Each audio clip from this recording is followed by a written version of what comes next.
Fire pit burner pans are made of stainless steel, so does that mean they'll expand when your flames are running?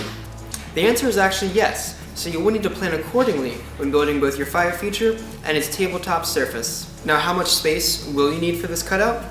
Different sources will tell you different amounts, and for some pans you need to make the cutout 1/2 inch larger than the pan, and other pans you need to make the cutout 1 inch larger. But why is this? Now, the numbers and calculations behind this get tricky, but luckily there's an online linear thermal expansion calculator by the folks at the Engineering Toolbox. Using their tool, you can enter in the size of your burner and try out different temperatures to see how much your burner will expand. Other factors can influence the expansion of your pan. One, for instance, is the dispersing of the heat.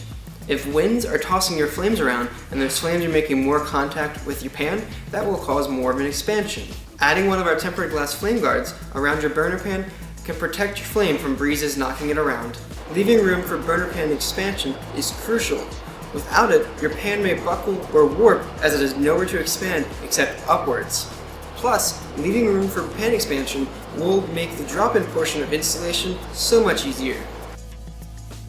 For more information on burner pan expansion, head to support.celestialfireglass.com. And in the meantime, make sure to like this video and leave a comment below if you have a technical question we can help you with.